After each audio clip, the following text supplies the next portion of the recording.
Cool. I think we will look to kick off. So just before we do, as I say, we're kind of joined kind of across the world. Really quickly, Martin, Simon, and Katie, just give us a shout from where you are in the world today. Go ahead, Simon. Hi, good morning, Josh. So this morning I'm in the UK, so a little town called Reading, so south of the UK, but otherwise based in UAE, so in Dubai, just on vacation at the moment and working remotely from here. So. Fantastic. Katie, how about yourself? Yeah, same as me. I think that's funny. We're all from the UAE and seem to be in the UK. So yeah, I'm Katie. Great to meet you all. Also work in Dubai typically, but in the UK at the moment, actually down near the coast. So apologies if the signal goes. It's not my laptop, it's the infrastructure here. But yeah, nice to meet you all. Great. And Martin, yourself as well. Hi everyone, great to be here. I feel a bit out of place now because I'm the only one I think that's in the UAE at the moment. So I'm based in Dubai, definitely not on holiday, and yeah, looking forward to this discussion. Great, thanks guys. Yeah, I think you're the only one still braving it, Martin. I myself am in the UK as well. Not necessarily missing the weather, but we have had rain for a few days, so it's been a little bit miserable. But let's crack on. And again, thank you everybody for joining. We're starting to see the attendees kind of rack up here now as well. So we'll go ahead. But today really is about chatting everything agile transformation. And as I say, I'm being joined by some fantastic speakers in the region who are focused around agile delivery and product. So we really today is about getting an understanding and kind of insights from the guys, but also it's about getting audience participation as well. And you'll see as we go through this that we have a Mentimeter, and you'll be able to participate kind of in the questions, and that's going to be really helpful for us because you'll be able to kind of shape and form this discussion kind of as we go through it as well. So let's go ahead. What I'm going to do is just hold this up here. So the guys that have joined, please do scan this kind of on your mobile device, and you'll be able to receive the Mentimeter. And as we progress this, there'll be questions in there that you can answer. And as I say, that will kind of help shape the discussion for us. This will flow kind of as I go through the presentation quite often. So you will have a chance, and especially for the new joiners, to have a chance to kind of scan this as well and participate. So I'm just going to hang that there for a second for these new joiners to be able to register and download that link. Josh, do you have the code as well for people joining on their browser? Yes, the code will come up in the next, as I progress through the next slides. So okay, we can go through that. But I'm just going to hang this here for a second.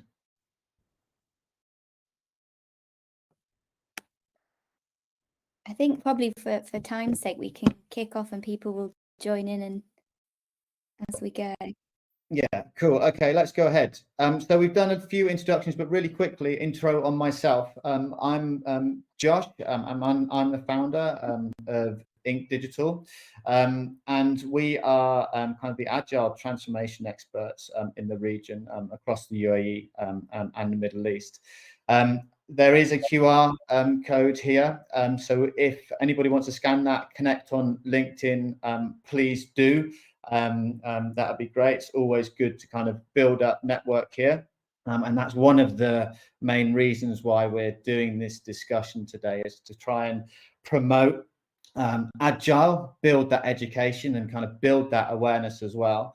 And we kind of want to start building out that community as well of agile practitioners in the region. So this is the kind of start of that, and we decided to do this remotely, so that people can join from across the globe. And also it's very warm at the moment in Dubai, so lots of people have kind of either gone home or on holiday and kind of can join this casually from wherever they are. So that's kind of one of the reasons we've done it. And we hope to then, as we progress kind of into the back end of the year and into next year, do some more events and more kind of physical events as well. So keep your eyes peeled and get connected on LinkedIn to see those updates. So really quickly, what we do as an organization is kind of boiled down into three things. So firstly, we are an agile consultancy, and we're going to talk today about kind of, you know, what that means and what does agile kind of mean in the region. But essentially what we do is we help organizations put frameworks in place so that they can remain competitive and have those agile frameworks in place. We do agile training programs, so we develop and deliver comprehensive and bespoke training plan programs for organizations, and that can be across those teams who are kind of very early in their kind of agile adoption to those teams who are much more kind of mature in their approach, and we'll tailor those programs accordingly. And then the kind of third and final thing that we do is we embed agile coaches and mentors into teams to help them deliver that agile transformation. So that's a little bit about us, a little bit about Ink Digital and what we are aiming to do and what we do in the region. So today is really about understanding and discussing agile. So what we want to do is kind of explore those opportunities, those challenges within agile transformation, but very specific to the region, because, you know, as you will all know, the Dubai and the UAE is its own kind of unique entity, and there's various challenges and there's various things that we have to consider when going through an agile transformation. So my speakers today will join me kind of in that discussion and share some insight into that very kind of unique perspective as well. So we're kind of really looking forward to that conversation and seeing how that conversation kind of evolves. To kind of boil that down a little bit more, these are kind of the areas that we'll be, you know, really kind of zoning into, if you like. So it's, you know, looking at what agile is and kind of what does it actually mean, because it means a number of different things to a number of different people. We'll be discussing the general agile maturity in the region, and is, you know, agile even the right approach for the region, you know, for a start. And then what makes a successful kind of agile transformation? This is where, you know, the guys will be sharing their insights into, you know, what we really have to consider. And when we go through the agile transformation, of course, what those challenges then are as well. And there's really kind of specific challenges for the region, as well as kind of more generally in that transformation as well. And we'll kind of share those insights, you know, as we kind of progress. And then ultimately we'll be kind of, you know, touching on why it's really important to have kind of an agile approach at the moment, particularly in the way that, you know, the UAE and particularly Dubai is moving with their digital initiatives, and why agile can help facilitate that. So really quickly, our agenda today is what we'll do is we'll go through the mentee, and hopefully you guys have got access to that now. We'll move into then kind of just a general discussion and speaker discussion with my panel. And within that mentee, there is also opportunity for Q&A. So as we get through to the end of that, the audience will have the opportunity to ask questions to our speakers as well. And what we'll do is we'll kind of address those at the end of the session. We hopefully will have half an hour to kind of delve into those questions and start discussing those questions from the audience. So I'm just going to hand over now for a proper introduction to my speakers who are laid out here. And of course, there's a QR if anybody wants to connect specifically on LinkedIn as well. So Saima, I'm going to throw it over to you for an introduction. Thank you. Thank you. Good morning, Josh and everyone. So as mentioned, my name's Saima. I'm based out in Dubai in the UAE. I'm currently the head of digital delivery at Bank Saudi Fransi. So it's a bank based in Riyadh, and we have a digital division that's set up in the UAE. So I've had a number of years of Agile experience, as well as waterfall, and again, across delivery being my main focus, I guess, starting from when my career through to today. So it's been interesting to see the region adopt Agile and start to move within that space. So very excited this morning to meet with you all and take you through my Agile journey. Thank you, Simon. And looking forward to hearing your insights as well across, how Agile works kind of in the financial and fintech space. Thank you. Katie, I'll throw over to you. Yeah, hi everyone, great to meet you. I'm Katie. So similarly to Simon, I'm also in banking, working as a delivery lead in Vision Bank, also based out of Saudi Arabia. Previous to this, my experience was more sort of agency side, so running and managing product teams across a number of different industries specific to the UAE. And then prior to that was doing the same thing in London. So I've had a good view of, I guess, the European market versus the GCC. And it'll be good to talk about some of the differences between the two. So yeah, lovely to meet you all. And I'll hand over to Martin. Thank you, Katie. Cheers, Martin. Thanks, Katie. So I'm Martin Style. I've been in tech for about 25 years. The first half of my career I spent kind of doing technical pre-sales and project management. I used to love a Microsoft project plan with a critical path. But then the latter half, I moved into product management and agile product management. And so I've had the good fortune of working for companies like eBay, Cathay Pacific, and in the region, the Alshire Group.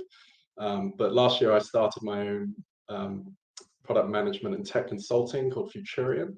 And so now I help clients kind of put in their product management process and agile processes and help coach them through like agile transformations.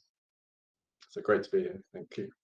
Perfect. Thank you, Martin, and thank you all again for agreeing to share your insights here and speak here. And I think that we've got a great mix here of not only kind of finance and fintech background, but also we have agile as well as product, well as kind of in that innovation skill as well, and some insight as well from the kind of European and UK markets and how that differs from the kind of Middle Eastern market. So thank you very much, guys, for that intro, and looking forward to the conversation.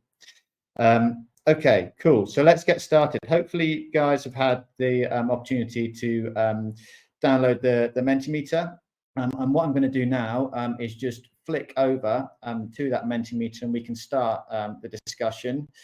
So Josh, before we do that, I think it might be worth putting the code up because I didn't get on via the link. So do you have the code we can pop in the chat? Yes. So if everybody goes to menti.com, so menti.com, and then there'll be a code if the QR code isn't working. There we go. Perfect. Thank you. Do you have that up now? Yeah. Yeah. So I just want to make sure that, the code is at the top here, right? Yeah, and there at the bottom. Yeah. Cool. And at the bottom. Cool. So I'll just give it a minute for people to access this. And I just want to make sure that, maybe Katie, if you test, you have the access to that as well, and that works on your side.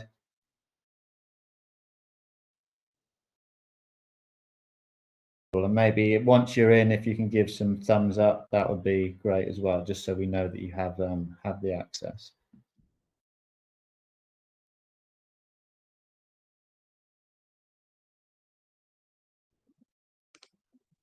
I think we have what, 4 out of 18. We've got about 4 out of 18. Yep. So I'll just give it another minute or so people can get that.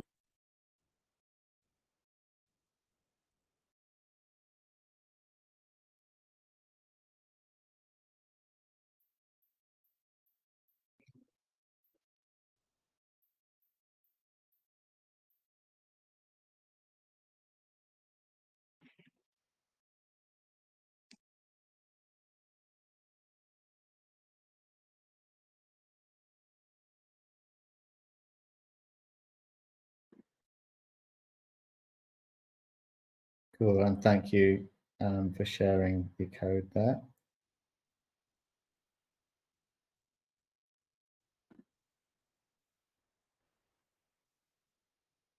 Okay, so we'll just move on into the kind of first question, really. So I'm just going to progress this along, and you should be able to then kind of fill out the kind of industries that you're kind of working in. So if you could, on your Mentimeter, just give that input there, that'd be great. And we're having some kind of pop through now. Finance and banking, so this is quite relevant, I suppose, to our speakers, so we can start formulating, you know, those discussions and those kind of discussion points around that, which is great. And of course, we've got product tech, we've got business consultancy as well, which I think lays its hand really nicely to, you know, our discussions, tech consultancy. Retail as well, which is really interesting because we have some experience there from the work we have done previously, and management consultancy as well as education. So I think this is a really nice mix of the industries and kind of verticals that we can start to, you know, formulate our conversation around, as well as telcos. Getting quite a lot of input here, which is great, and digital marketing and communications, as well as software IT services across various domains as well. So I think, guys, you know, there's some really kind of nice pieces here that we can start formulating our conversation around, particularly a lot, you know, people in banking, as well as tech consulting as well, which is great. So thank you all for that input. Is there any comments from anybody on these pieces here? Oh, I think it's probably what was expected in the region. Yeah, which is great. Yeah. So the kind of a foolproof view. So I'm going to move on to kind of the next question now. And so within that, kind of, what is your role? And this will give us a really nice idea about, you know, what your roles are and how we can start to, you know, tailor our responses and our conversation as well. And I think, you know, as they come through now, which is great, we're seeing people within the kind of tech domain, obviously product engineers, Scrum masters, we've got agile coaches in there as well, which is great. We've got some people across marketing, but I think agile coaches seem to be winning the race here at the minute, which is great.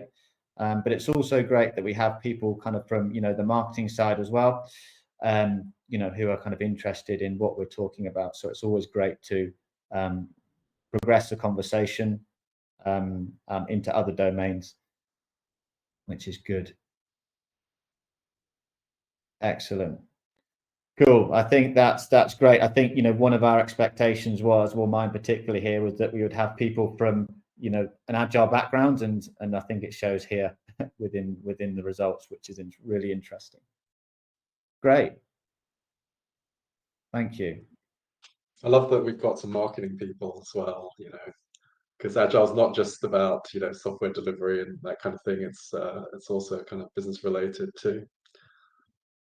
Absolutely right. It's mindset more than anything, right? So it can be attributed to kind of any industry or any role, right? Absolutely. Perfect. Cool. Okay, let's move on.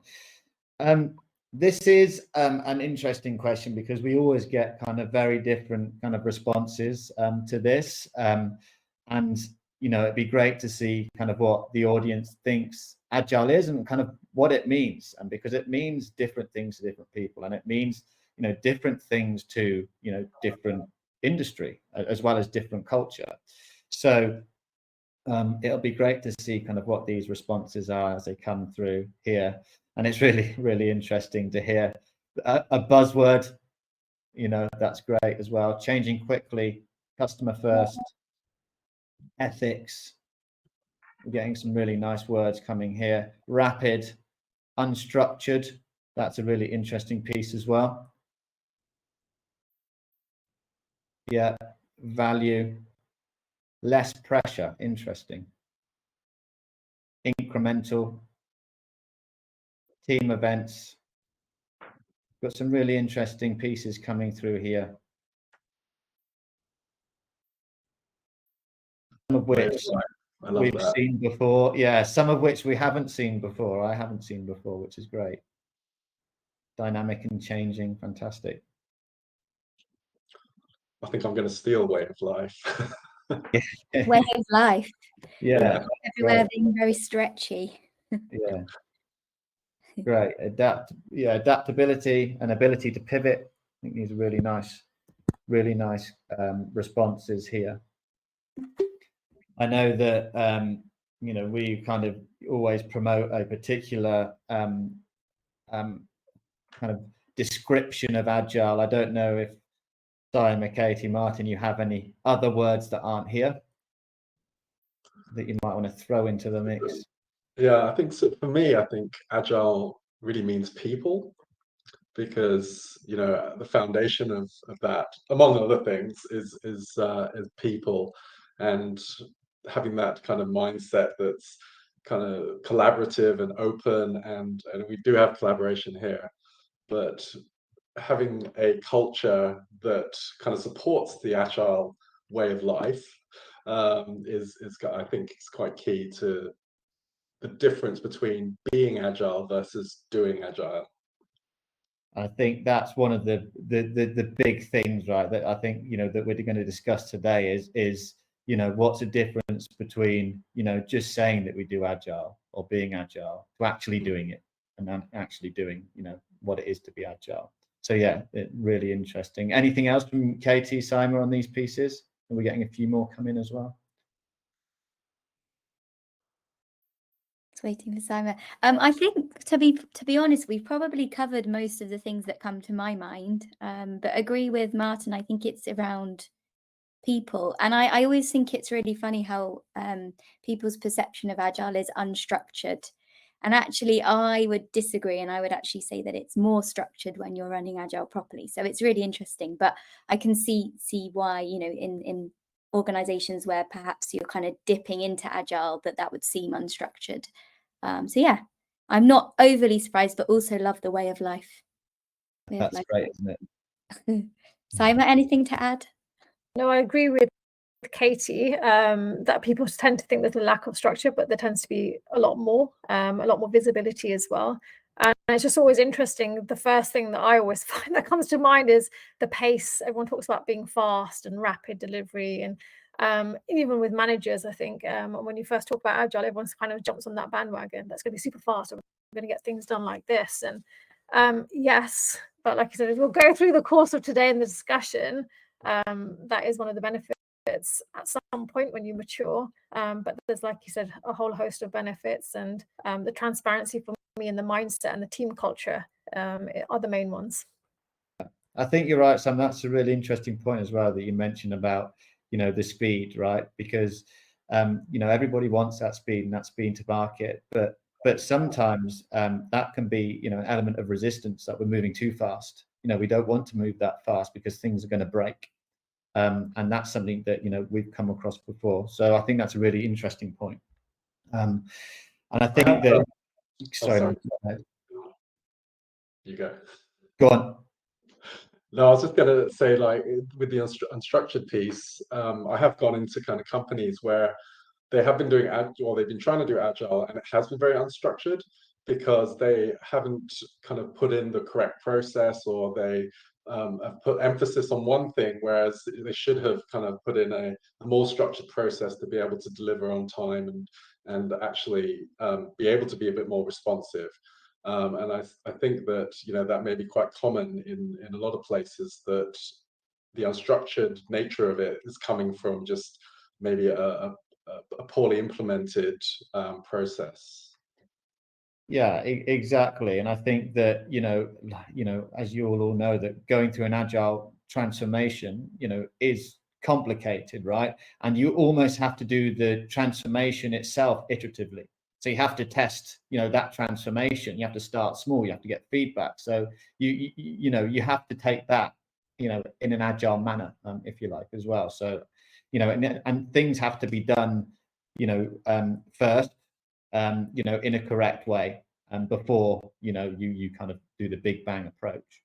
thing that hasn't actually been mentioned here is like self-organizing teams, and I think this is a big thing for me as well. So if you've got the wrong people in the wrong roles or the wrong motivation within a Scrum team or an Agile team, and people aren't motivated to organize themselves, this sometimes becomes a bit of a problem as well. So I think having people that are self-motivated, self-organizing is crucial to this working well. So managers that are typically used to kind of, I guess, not micromanaging, but having a very strict or a structure around how they manage a team, to be able to step back and let the team manage themselves. I think that transition for me is sometimes something that's really difficult. So yeah, self-managing is going to be missing from this. Yeah. And that's an interesting point, isn't it? Because, you know, particularly within this region, you know, some of the organizations that are trying to adopt Agile actually have, you know, the way that their culture, you know, within the organization works is it's quite hierarchical. So decisions are made from the top, and that's ultimately sometimes quite difficult to kind of disperse. And as you say, Katie, self-organizing teams and that autonomy is kind of completely the opposite, you know, way of how things should work, you know, with an Agile approach. So that, you know, regionally is kind of one of the challenges or one of the barriers to kind of pushing and promoting Agile and kind of changing that mindset, if you like. So I think that's kind of a big topic of, you know, discussion.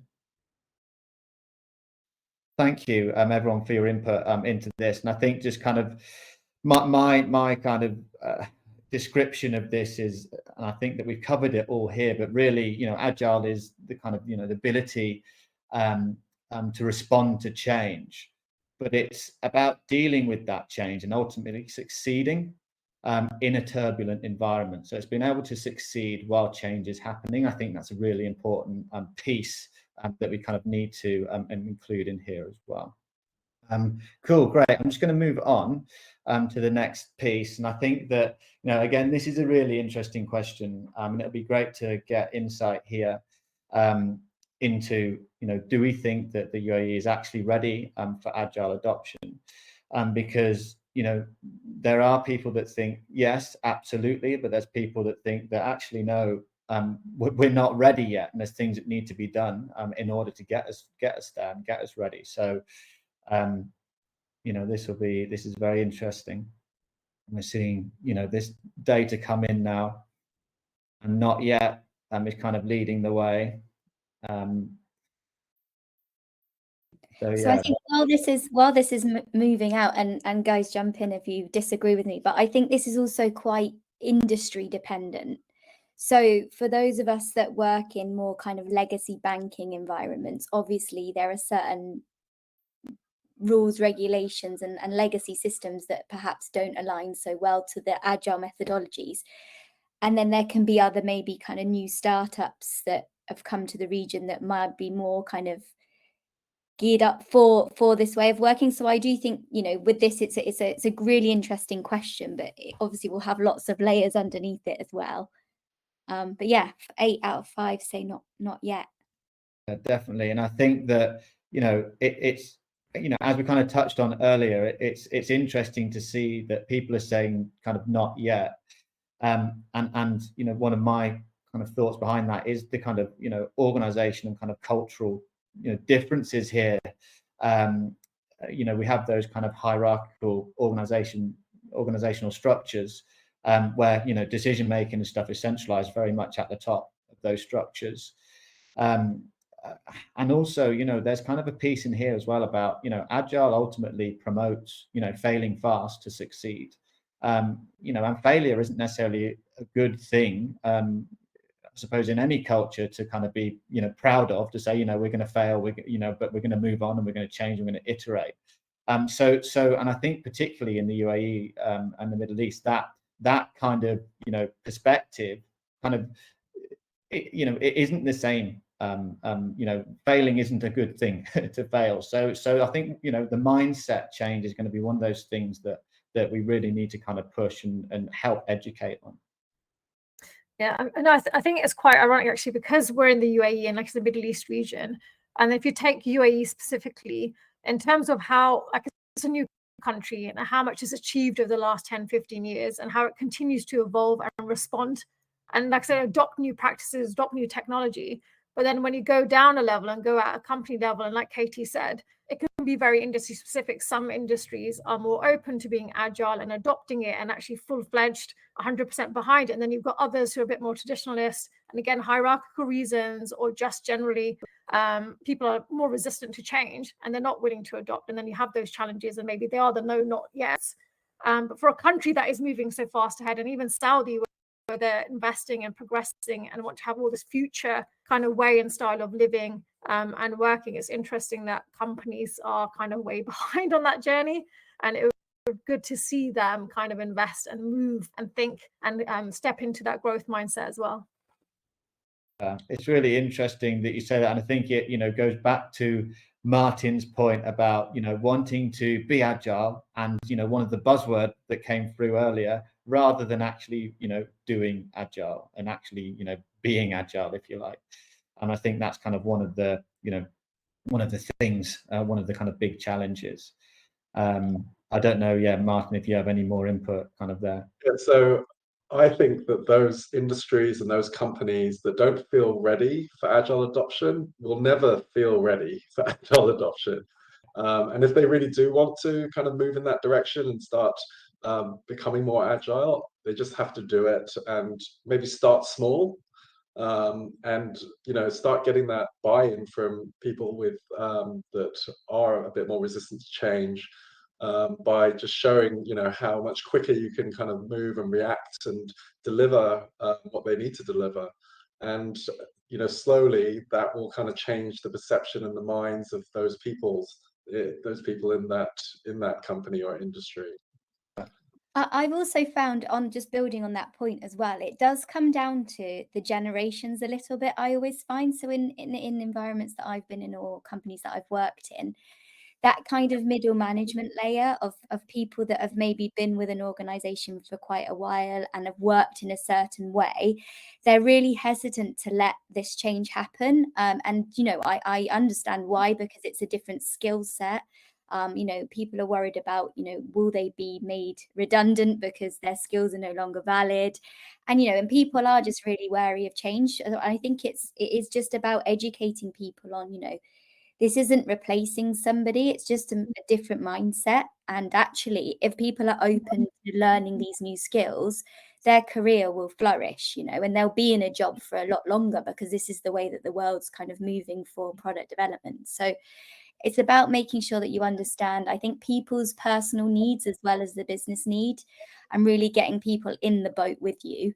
And if people aren't in the boat, and those crucial people aren't in the boat, then it will never happen, because everybody needs to be in the boat for this to work. So yeah, I think it's a real kind of education piece, and it's especially at the beginning of a transformation, I find it's trying to understand what people's needs are, what they're scared of, and trying to kind of validate those for them, and making them excited about, how much better things could be, and ultimately doing the best for their customer.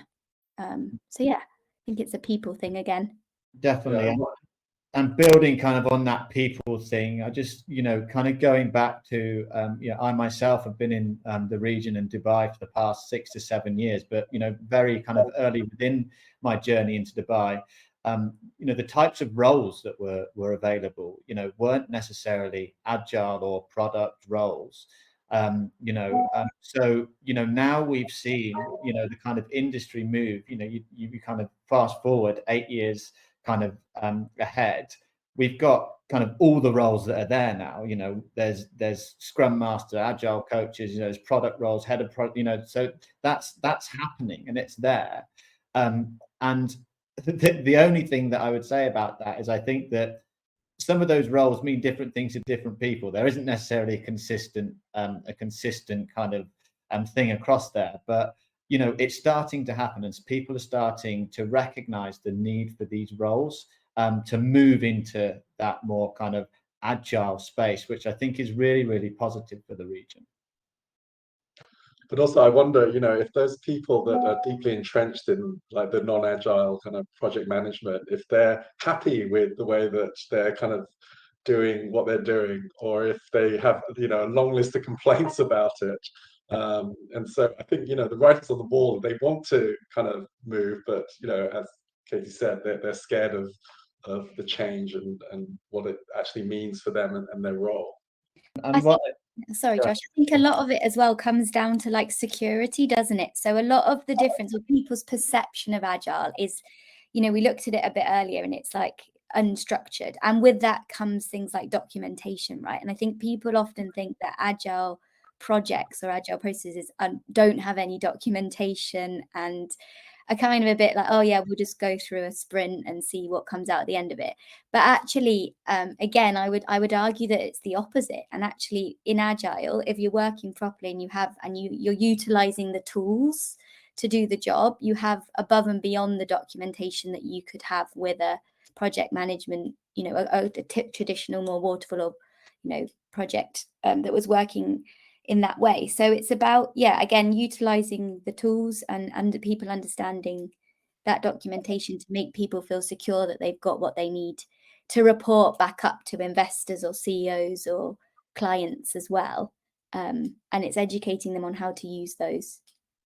and ultimately it goes back to, you know, one of the principles of Agile, you know, about actually delivering some software over documentation, right? Delivering something to the market. So, you know, getting that market feedback and that user feedback is almost, you know, so much more important than the actual documentation that precedes it, if you like. So as you've quite exactly said, you know, when that's out to market or when the product's out to market, generating that feedback and putting that through back into the process again, you know, kind of outweighs any kind of heavy piece of documentation.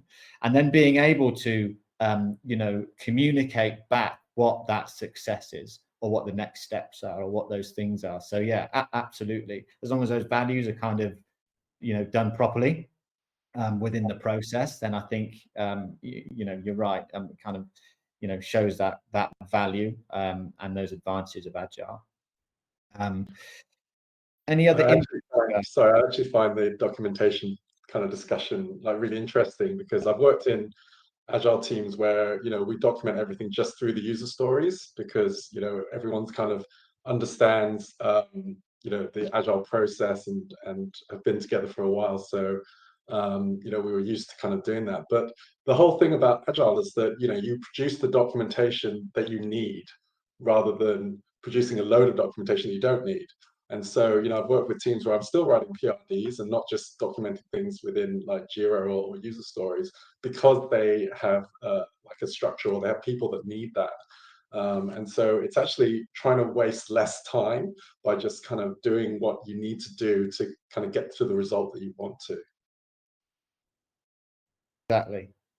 I think that's a really, you know, important piece, and I like, you know, what you're saying is that you're only doing the documentation that you need to do. You're not over documenting, which is really, yeah, I think it's really important piece of Agile. Cool. I'm just going to move to the next slide now, and for the next question. And this would be interesting as well to understand, you know, kind of where the audience is on their journey, whether it's, you know, you've started through an Agile transformation, you haven't and you're not considering it, or you might be thinking about it. So this is quite interesting. Majority of people kind of saying yes here, which is very interesting. And my assumption was that there'd be a lot of people thinking about it because they haven't necessarily committed to it yet. But yeah, so very interesting piece, I think. We'll just let these come in. There's any insights to share, guys, from as these start to flood in here? Yeah, I think, yeah, I mean, I'm surprised. I was expecting a couple of no's as well, based on, I guess, my experience in the region and people hearing the buzzword, but not really knowing where to start. So again, like, you know, from a personal perspective, I've not been agency side for what, 3 or 4 years, 4 years or so now. And actually this is quite telling, right? Because this is how much that's shifted in 4 years. So if we would have done this 4 years ago, I reckon it would have been weighted much more towards no or thinking about it. So I think the speed in which people are trying to adapt this is obviously growing as well and getting quicker. Yeah, Simon, what do you think? So yeah, I was expecting a lot more organizations to be thinking about it. So I'm quite surprised that a lot of people are experiencing some form of agile transformation. Again, I say some form of agile transformation because again, organizations are on a different path. Some organizations, like I said, they'll go in and it's a very quick fix for them. Oh, we're just going to change them and have squads that work together or people that work together. But the rest of the ecosystem in the organization isn't supportive or set up to support those squads. So again, it ends up being squads in isolation, which again then creates a whole host of other issues for organizations going through an agile transformation. And again, people try to speed up their agile transformation. And again, they think it's just the engineers and just you put people together and sit on the same floor and they'll work together and that's it. So like I said, agile transformation is a long process. It's not a quick win. It's not an overnight 1 year, 2 year thing. So perhaps actually I will correct my answer. Perhaps, yeah, a lot of organizations are going through it because they're on a different, some might be early on in that stage, some might be in the middle of it. But I don't think there'll be many organizations that can say they're like towards the end of their agile transformation. I think a lot of companies are, like I said, within the first 2 years of their agile transformation and going through the challenges that most of us have already seen or experienced in the companies that we've worked for. I think it's great to see, you know, that kind of evolution, if you like.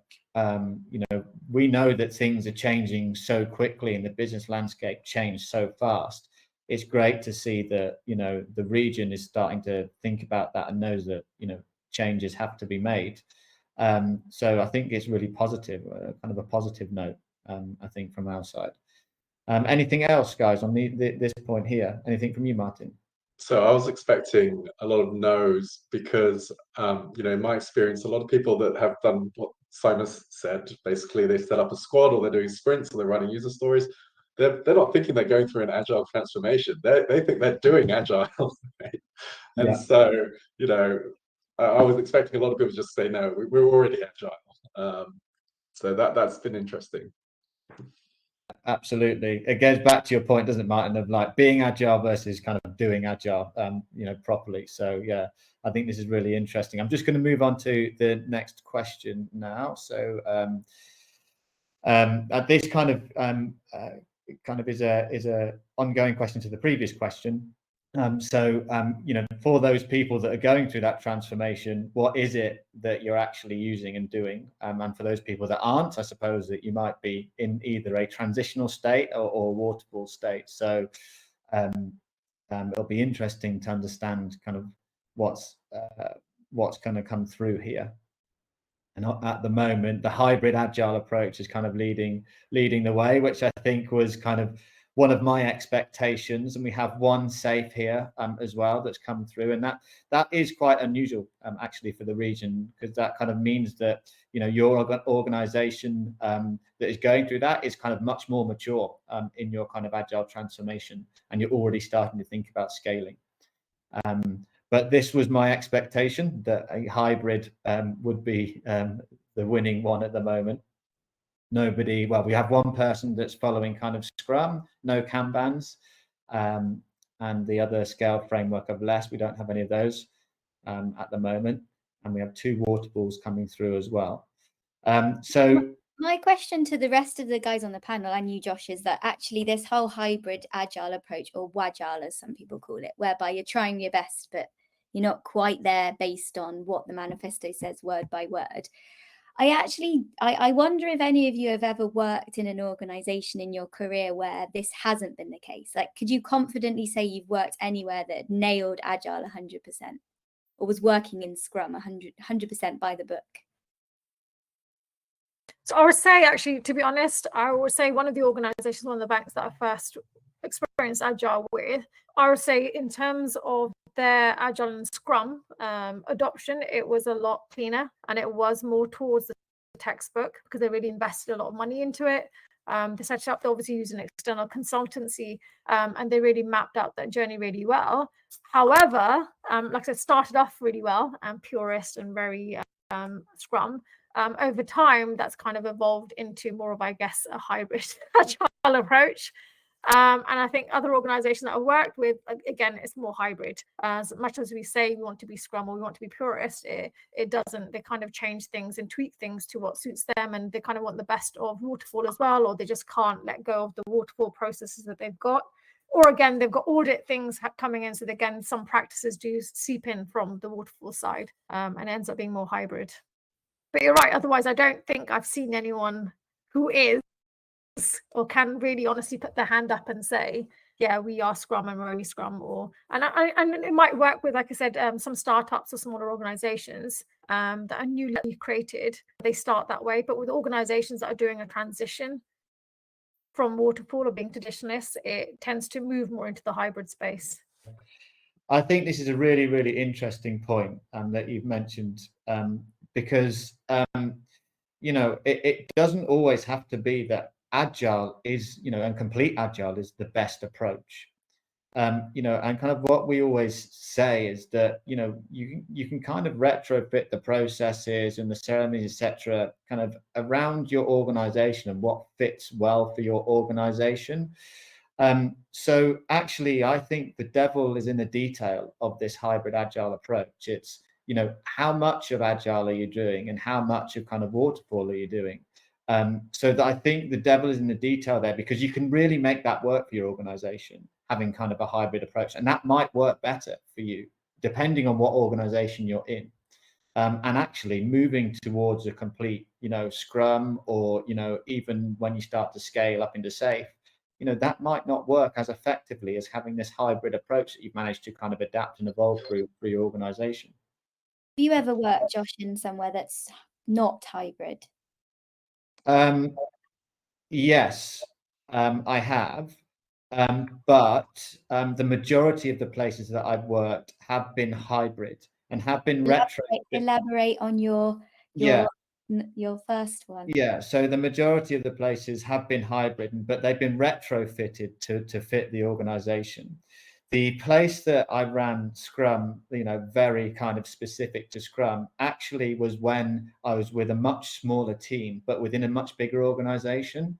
And that smaller team, we were able to run that smaller team as effectively as we could do with Scrum. And we followed Scrum to the rule book.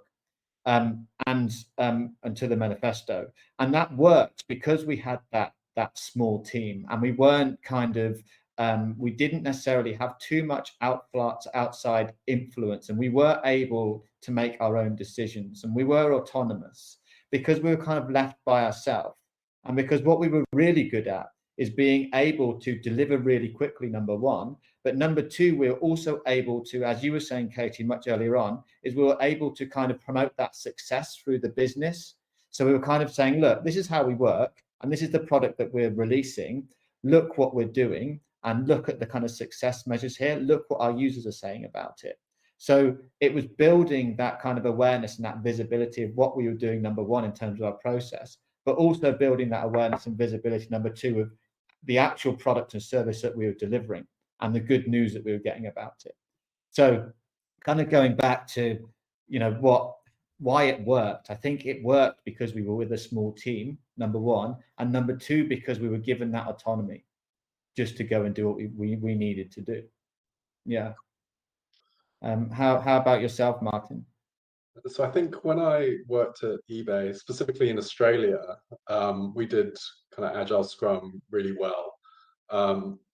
If you kind of look at it when you look at the Agile rulebook, maybe we were like being flexible, but I always feel like that's part of Agile, is to adapt it to the company and the teams that you're working with. But yeah, I mean, we were kind of doing really well in terms of the velocity that we could work at, the way that we could kind of meet and exceed our goals. And I put it down to three things. So first of all, like, eBay has an amazing culture, especially in Australia, and everyone's very supportive. It's based on kindness, and it was just a lovely place to work. The second thing is that leaders within the company were very supportive of the way that we worked, and they gave us a huge amount of autonomy. And so we could adapt Scrum in whichever way we wanted to, and nobody kind of really kind of put up any objections or anything from the company. And then the third thing was that we had a process that was beyond just the delivery of software. We had a lot of discovery kind of frameworks, and we used a lot of design thinking to actually understand our customers, get that deep understanding of them, and that kind of fed into the agile process. Because if you don't have that, whatever you kind of put into the process, you may not be delivering the right thing for your users at the end of it, right? And so we kind of looked at it from the beginning to the end, like as an end-to-end process. And then, one thing that eBay did do badly at the beginning was that, we would kind of deliver the MVP and then we'd move on to our next project, right? But what we kind of realized is that MVP should be the start, it shouldn't be the end, right? Because you've got the thing out to your users, and then that's when you're getting the true feedback and looking at the metrics and all of that, and then that's when you start iterating. And so, after we adjusted that, then, our products were really successful. But just, looking at it from that end to end, and not just kind of isolating agile as just that bit in the middle where you're kind of working in the sprints, then I think that's kind of key to success. But then when we did start working with some of the global teams, I think we started having some of the hybrid agile approach kind of sneak in, because when you've got maybe 24 domain teams that you're working with, you need to kind of adapt to some of the ways that they're used to working. I think that's really interesting, Matt, especially with such a large organization as eBay. And as you mentioned, one of the things that it kind of stuck out to me was, as you said, it's not just about that execution and that delivery piece. It's kind of beyond that and all the steps before that, and talking about how you evolve that discovery piece into the process as well, and all that kind of design piece, and then how that then feeds into the roadmap and the vision. Because it sounds like what eBay did was taking it from a company perspective rather than just a delivery perspective. Absolutely. Yeah. But ultimately, there's no such thing as the perfect agile. I think it's what we're saying is that it's very different for each business. Yeah. And that's okay. Perfect. I'm going to just move on, guys, to the next slide. So I want to make sure we have time for Q&A as well. Just wanted to get a vibe as well from the organizations that said they've gone through some kind of, agile transformation, how much training there has kind of been and education there has been, because, as we kind of talk about this and talk about, this agile evolution, one of the main parts of it is, obviously training and being able to, skill up the resource that is currently there, or embed resource that is already pre-skilled. So it'll be interesting here to see the kind of the results come in. Because obviously, as we've discussed, agile is kind of, a relatively, over the last 10 years, 8 years, new thing in UAE and Dubai. So there isn't necessarily that kind of ingrained kind of education. It's kind of been, educated in agile skills that have come over into the region to help booster that kind of skill gap. So it'll be interesting to see how much of that training has happened here. But it looks like agile training has happened for kind of a majority here of the leadership and managers, which is really interesting. And there hasn't been any, or just coming through now, no specific training, and that might be because it might be because of the actual roles that these people are in that actually might not be required. But I think, Josh, I know you're saying that agile training might not be required, but I think if an organization is looking at agile and is planning a transformation or in the middle of a transformation, I think it's good to have organizational wide training, or at least information, so people are aware what is agile, why we're doing it, what is the benefit. And then you have rolled out specific training programs or across each role or department in terms of what's relevant to them. But I think as an organization, you should invest the time in terms of ensuring everyone in your organization understands that they're on this path and why. and not just the senior management layer, because like I said, ultimately the senior management layer is a very small set of people, and the majority of the organization and the day-to-day running of Agile is going to be done by other people. Absolutely. And there needs to be some awareness, right, across the organization about how that's going to run, how it's going to work. I also think this is a bit of a controversial thing to say, so apologies, I don't mean this in a terrible way, but I think back in the day, and when we say back in the day, we probably mean the last 10 years or so, some of the well-known kind of big consultancy firms came to the region and started to do this agile transformation when it was like a buzzword. And so this may or may not be the case now, but places that I've been in will say things like, well, we've had our agile training already and it didn't really help us, or we've had this and it didn't really make a difference, or we've been given this training document and then it's kind of just sat on the side somewhere. So I think for me, like it doesn't work if it's really generic and general. Like it has to be specific to your establishment, as Simon just said. And if you're just reading the theory and you're not putting the theory into practice, then that's the difference between it actually being executed well and not. And I think, unfortunately, a lot of the kind of agile training that was given to the region wasn't region specific and it wasn't company specific. So people's perception of training now is that it doesn't work, when actually, if you get it right, it does work, in my opinion. I actually remember when I had my agile training quite a long time ago. It was like death by PowerPoint. It was like 3 days of just slide after slide. And that's what I love about kind of digital, is that, you know, you're looking at new ways and better ways of having more engaging training, which is awesome. I think, you know, that's one of the things that it is quite important to us, is that we make sure that, you know, our training is absolutely is engaging, but, you know, more so specific to that particular client and that particular organization. So we try to make all of our content bespoke as well. So yeah, absolutely, that's one of the big things. It shouldn't be death by PowerPoint. Absolutely. The worst. Yeah. Any more comments here, guys? I don't think so. I think we've covered it.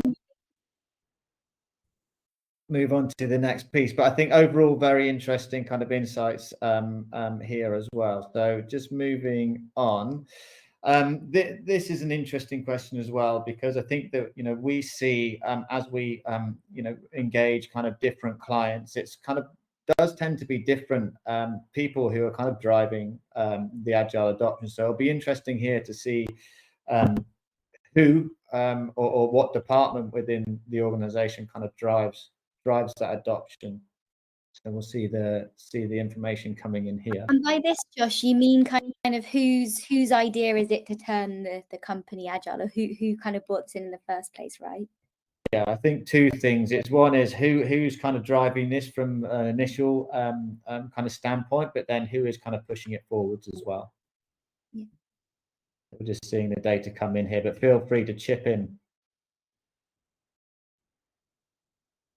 It's interesting that like Agile Coach is quite a popular option.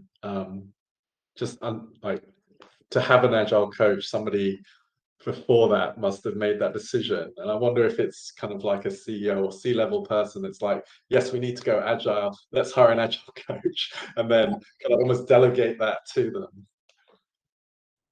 Yeah, absolutely. I think that might be the case in the majority of the cases. And thinking, you know, back to your point again, is like, right, we've got an agile coach, we're doing agile, we are agile now. You know, I'm surprised to see external is less than I thought it would be, because when I kind of delved into the region, a lot of people say, oh, we're working with this company, or we're working with that company, or, you know, there's this supplier doing this bit of the journey, and then that supplier is giving us this bit. So it's interesting to see. Maybe that's a bit more specific to banking in general, rather than, I guess, other industries too. But yeah, that's interesting. yeah. The two surprises on here for me are that it's being driven by PMO. So normally PMO for me is always later on in the journey, but never the people spearheading it and driving the agile adoption.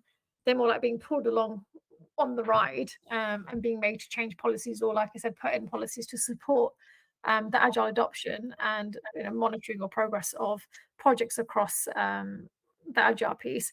And the other one, I guess, engineering and product, like I said. So for me, I haven't seen them be the spearheads of, as an organization, we should go agile. For me, it's normally, like I said, within the technology kind of domain, or CEO or IT, that kind of recognize that we need to have this, or again, an external agency coming in and doing some kind of review of an organization and doing a deep dive into the challenges that they're having. And normally it will be because of delivery or some challenges in terms of time constraints or projects overrunning, for example, quite frequently. And that will kind of then push them towards kind of seeing what can we do to kind of fix this, or how can Agile help bring more transparency on the issues that you're having, to allow you to then facilitate better delivery, or delivery that isn't so delayed, I would say, and better quality. An interesting one, isn't it? Particularly around the kind of PMO driving agile adoption, because that tends to be, the traditional project management kind of framework, if you like. So I don't know whether you have much more insight into this, Simon, but it's almost like they're, now looking to evolve into a more agile, perhaps even Scrum approach.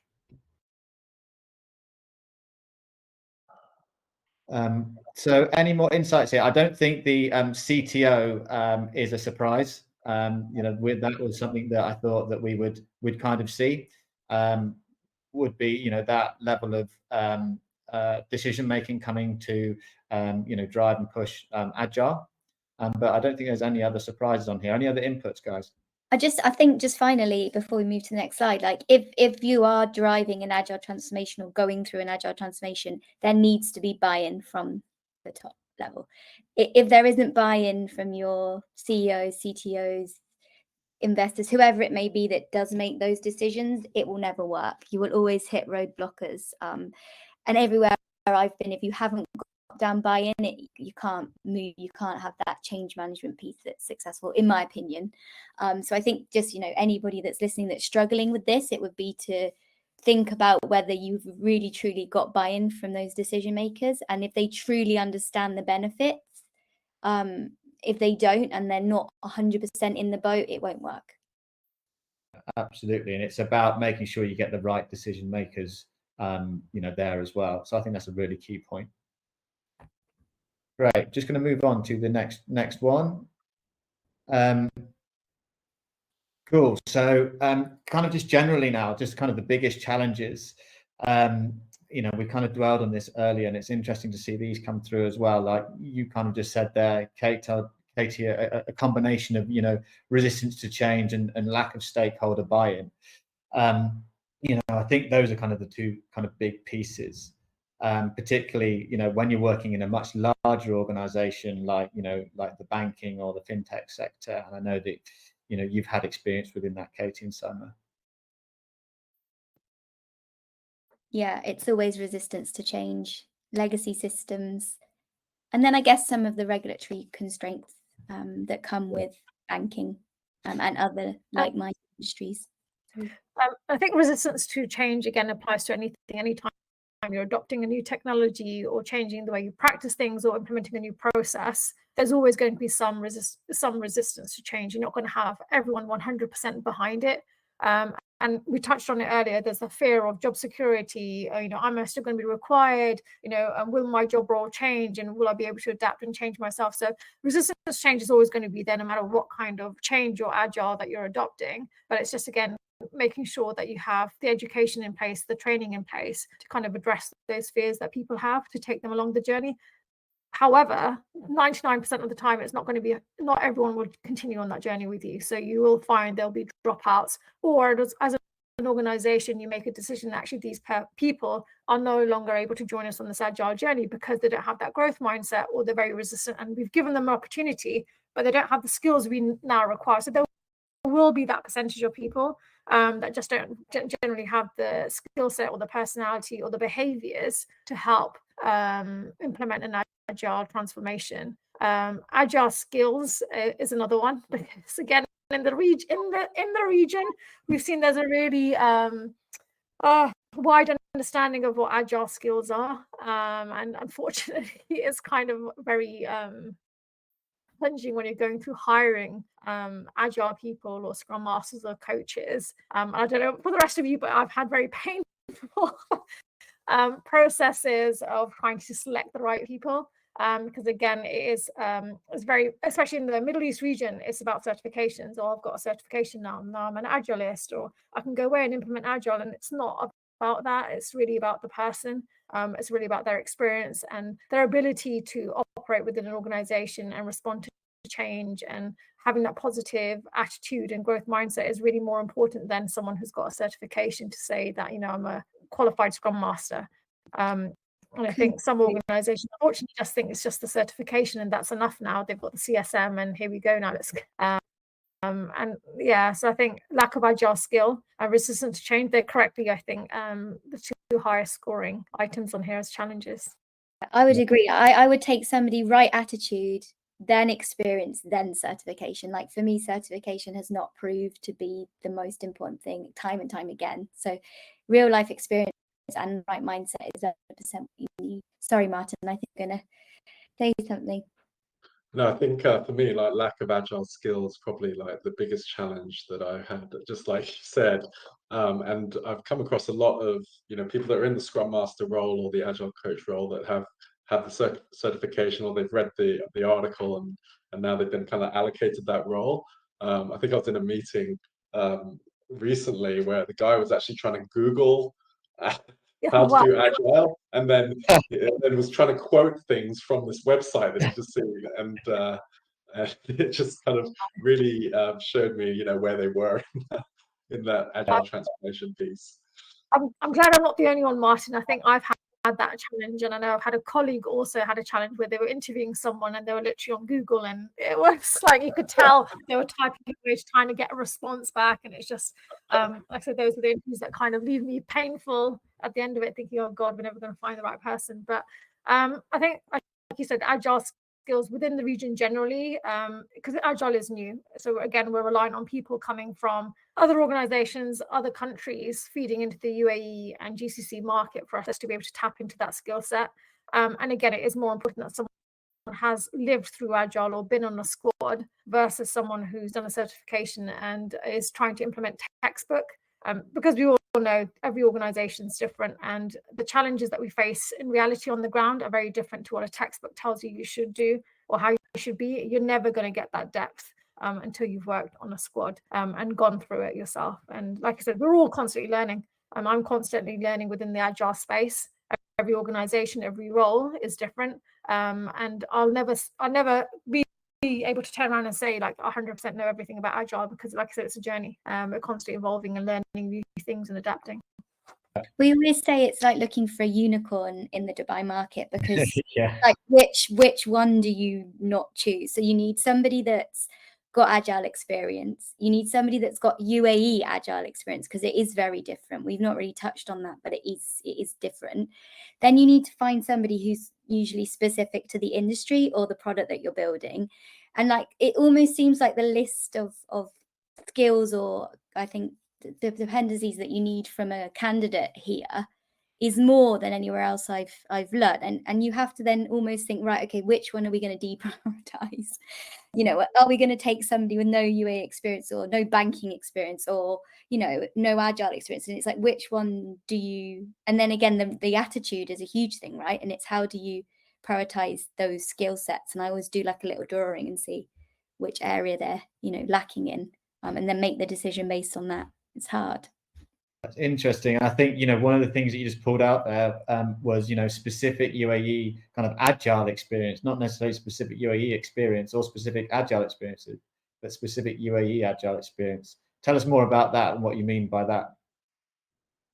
So I think that comes with like patience, actually. So again, it's a bit of a mindset thing. So we often have people join teams and they're like so motivated. They're like, I've been working in this other company and we do things 100 miles an hour and we're releasing this and we're doing that and we're doing that. And then they kind of come to the UAE. And I don't mean to be horrible, because it's not every industry in Dubai or the UAE, but it is a little bit slower just because of all the reasons that we've spoken about, I think, today. So whether it's regulatory or processes or mindset, it does just seem a little bit slower. Sweeping statement, I know that's only based on my experience, and you guys might tell me I'm wrong, but you almost then have to say to the people that are joining the team, okay, you're currently off the train, almost like throwing stones at us to change all this stuff.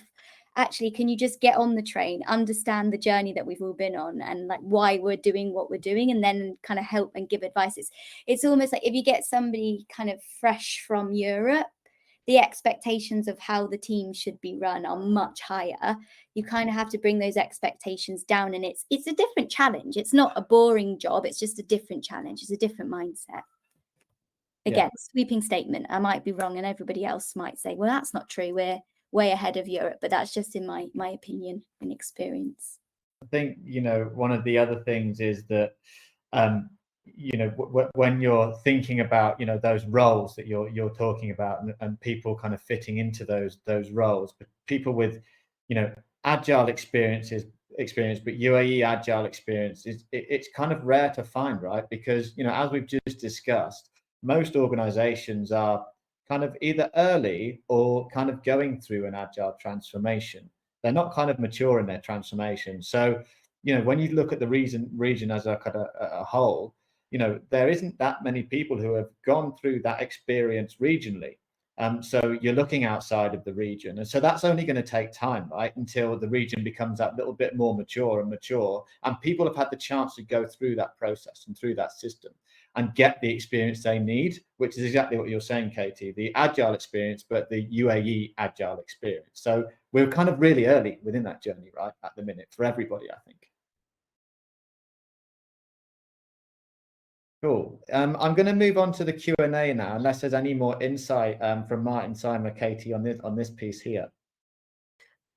To be honest, I think I could talk on this topic for a long time, but I think we've covered the main areas. I think, yeah, it'd be good for the audience as well if you kind of share some next slides and more content. Cool. So now for the audience, you should be able to see on the Mentimeter an opportunity to ask questions, and it will be there now. So our questions will start to fill up here in this slide. But before we do, there's just a few kind of questions that I would quite like to ask you guys that we didn't necessarily cover up with the Mentimeter. And I think that what I would quite like to kind of get an understanding of is just generally the kind of success stories across, you know, your experience and the organizations that you're kind of in at the moment. So it'd be great if you could kind of share kind of, if you have any of those success stories, number one, and kind of what made those successful. That to the audience, Josh? You want them to write? No, to you three. Sorry. Oh, sorry. Confused. Yeah, sorry. So like, I mean, I can talk about my current organization. So we're still on that agile journey. So again, it's kind of getting, so success story is still a long way away. But I think the positives that I can draw on from the moment is that there is buy-in from management that they do want to do agile. And they are looking now to invest more time and money in terms of supporting the agile journey and having it organization-wide. One of the, again, positives that they've done is they implemented agile training very early on and made it bank-wide available. So you had people from risk, people from traditional project management going in, people from the branches going in, and actually learning about agile and understanding what agile is. And just to see that excitement in the room, even though these people don't have, like, someone from the branch isn't necessarily going to be working in an agile fashion, but the fact that they got so excited to understand what's happening in the rest of the bank, as you know, this is what your teams will be doing, and this is how you guys will be operating and working, and, you know, ultimately, you know, we're the ones that are engaging with customers, and how can we feed this back? So for me, I think it was exciting, and it's very positive that an organization starts to invest that time in giving people the knowledge and understanding of agile. And then hopefully as we continue that journey, it's just making sure that the teams and everyone else is aligned, and the ecosystem of the organization, the supporting teams, and everyone else then joins that journey as well. It will take time, but like I said, it's always exciting when you're moving in the right direction. And let's see what lies ahead. It'll be interesting to hear about, you know, how that progresses and what the success is there. Do you have any measures at the moment about what you think you're going to look at in terms of success for that transformation? Like I said, we're still very early on that journey. At the moment, like I said, it's the organization very generally is focused on digital and delivery, and that's the team that I'm working with. So for them at the moment, it is more about the innovation streams. It is about ensuring that projects that we're working on are future thinking. That again, our customers, it's something for our customers. It's changing the market within the Saudi space, and just generally, again, a traditional kind of thing where it's about project delivery, unfortunately. So those are currently their KPIs that they're kind of monitoring and looking forward towards. But hopefully we'll be able to influence that in the coming months and change that as well. And culture for me is the #1 thing. Culture within the organization should be a success factor that we're looking at, and how employees feel about the organization they work for and the teams that are doing the delivery as well. Absolutely. We're starting to get our first few questions come through here as well. I'm seeing just kind of pop up here. So we'll dive into this first one here, and thanks for submitting. Could you please elaborate on doing Agile and being Agile and the difference with an example? I think maybe Katie, if you might be able to field this one and have some ideas about this. Yeah, so I think this comes back to, and Martin and Simon jump in, and Josh jump in if you disagree. But I think I've interpreted this as doing Agile and being Agile. So this comes down to the teams doing Agile. So you've got product teams doing Agile. You might have, 3 Scrum teams building a digital product in an Agile way, aka they're doing stand up, a planning session, a review. And then being Agile is the whole organization being Agile. So it's kind of, as we were discussing before, it's the difference between having teams working in Agile versus going through a full company-wide Agile transformation. So I can give you an example. So at a previous place that we worked in, it was also in London, sorry, and it was in it was a fintech, but it had an education stance to it, and it was a big American corporation, and we had just 2 teams, a bit like what Josh was saying earlier, building out or working on our website. It was a platform, but call it a website. And so we were kind of separated to the rest of the organization, and we were just building that website in an Agile way. The rest of the company was very much an old school American legacy corporation. So they weren't being Agile, and actually we then hit blockers. So one of the hardest things within the Agile transformation is looking at the processes and getting the processes to fit with the needs of the Agile teams. So Simon, you've probably come across this before, but one of the big questions when you go through an Agile transformation is, how do you budget projects? So for example, in Agile, we're trying to change and iterate very, very quickly. And in order for you to scale up and do that, you need money, right? And in that company, it might be that the process to get budget released is a yearly cycle. So you might have had to put your request for your budget for 2025 in 2024. You get to 2025 and you're trying to release to market quickly and the customers want something else. You don't have the budget to be able to do that because you haven't put the budget in because you didn't know about it. So it's all about looking at the processes across the organization, making everything Agile for then it to be able to kind of create that or make doing Agile easier. That's a really long-winded answer. Sorry, I've just rambled on, but anything to add, Martin or Simon? So I agree with you on the doing Agile. I think I believe that being Agile is not only at the organization level, but it can go down to like an individual level of, do you have that Agile mindset? Are you going to be responsive to change when you have new information? And are you getting that new information?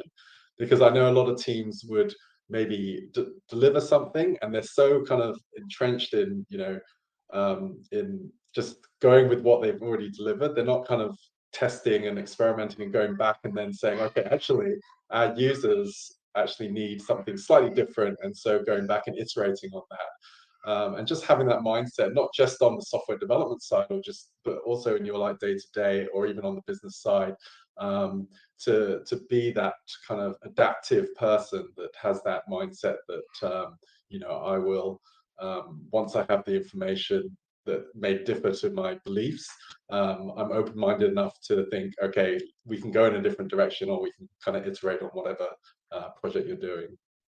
Absolutely. It's all about the mindset, right? And actually not being resistant to change, but welcoming that change. And I think that, you know, you've hit the nail on the head there, but both of you, thank you for that. We've got 10 questions coming in here, so we'll try and get through as many as we can here, and get through these maybe a little bit quicker. So just moving on to the next one.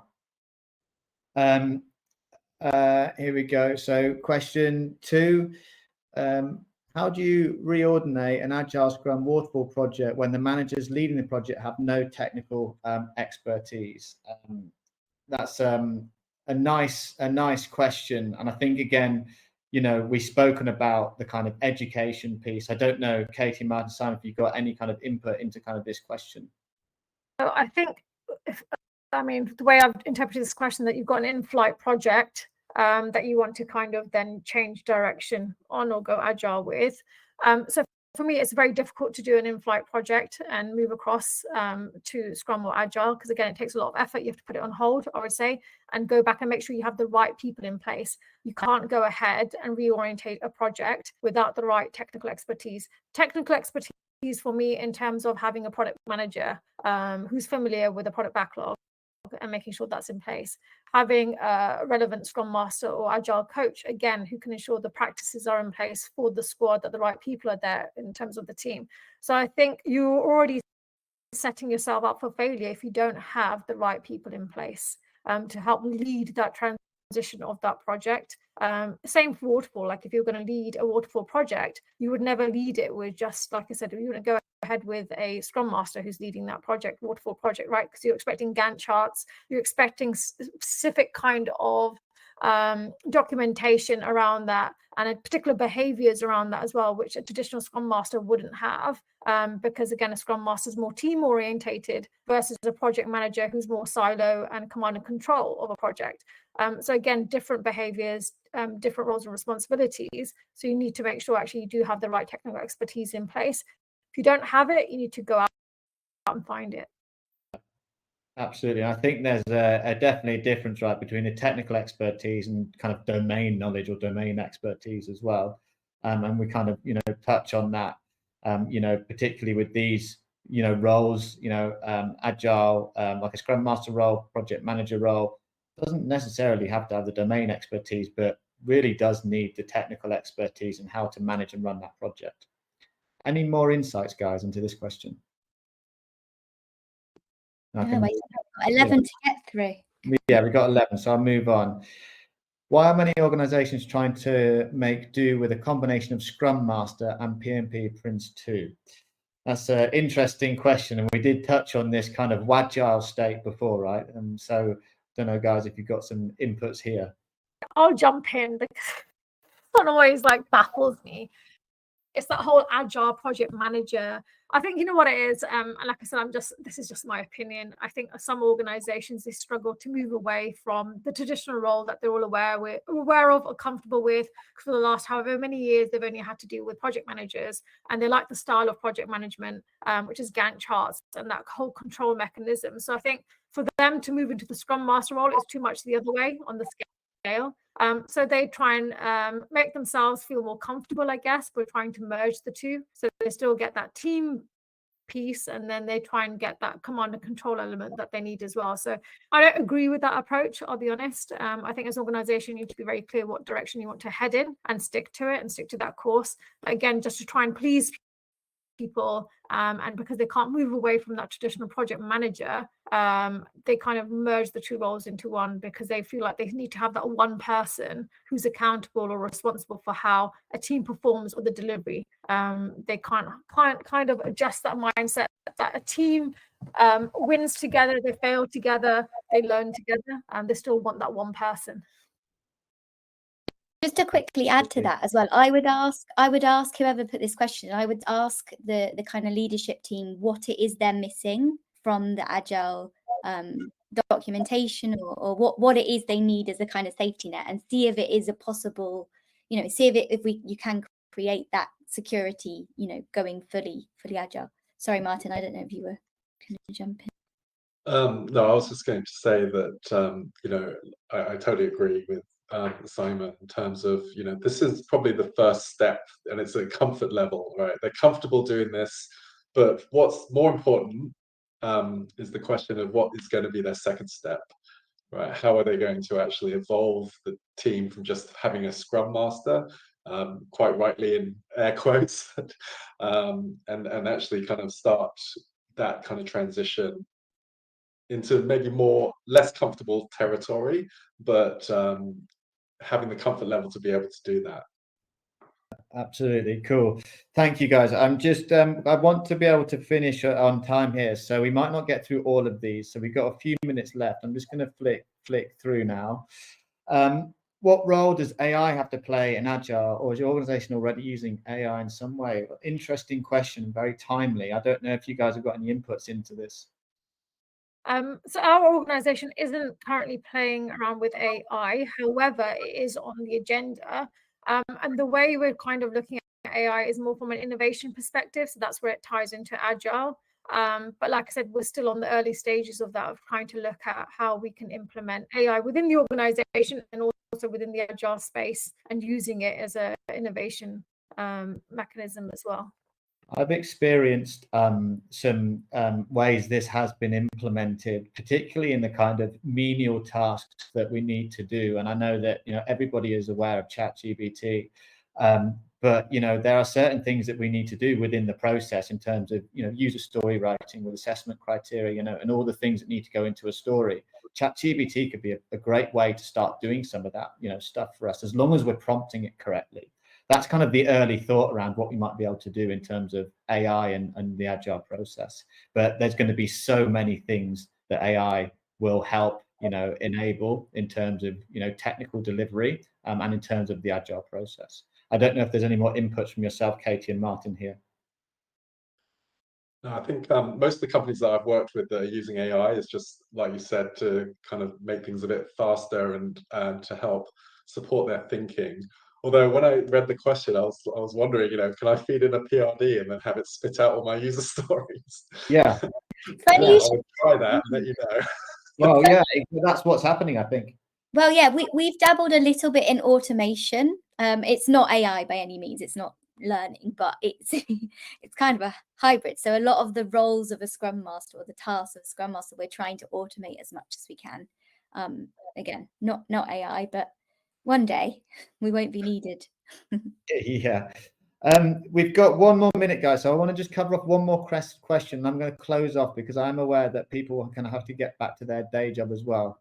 So last question. I'm an enterprise Agile coach and head of Agile practice working in Toronto. In your opinion, is it a good idea for me to move to Dubai? Is there room? Yes. Good question. Great last question. Question to end on. I'll let you guys take over. We need skills, as we've just mentioned, so 100%.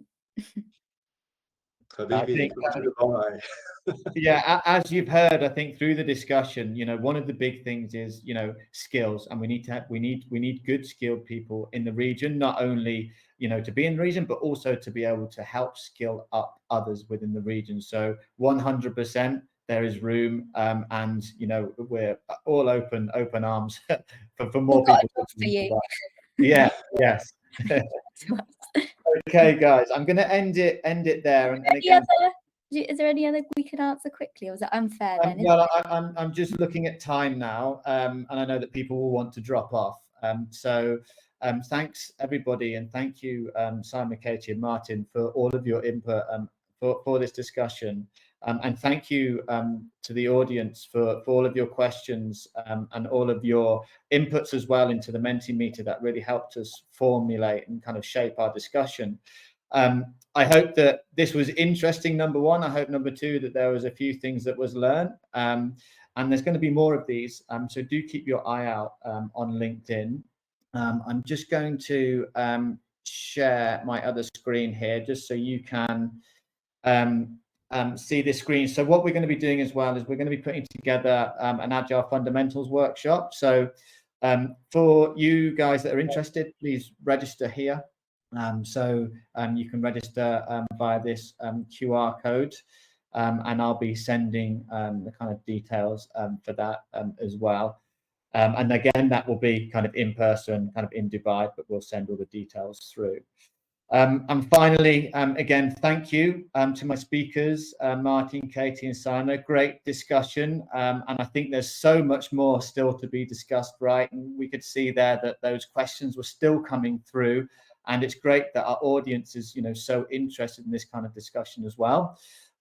So there's going to be more of these, as I say. Please do connect on LinkedIn, and you'll see all the updates there. And we'll be putting all the information again in the meetup platform. So all the information will be there. So thank you, guys. I don't know if there's any more final words from Simon, Katie, and Martin, and then we'll close off. No, I just wonder if there's a way we can answer the unanswered questions and pop them somewhere, but maybe not. Yeah, let me have a think about it. And then again, LinkedIn, I could maybe put something there for people to log into to answer the unanswered questions. Thank you very much, Josh, and the rest of the panel, and to the audience as well. It's wonderful to speak to you today about Agile. Thank you very much, everybody, and thanks to the audience. Thank you. Thanks for having me. Great. Goodbye. Thank you. Bye. Thanks.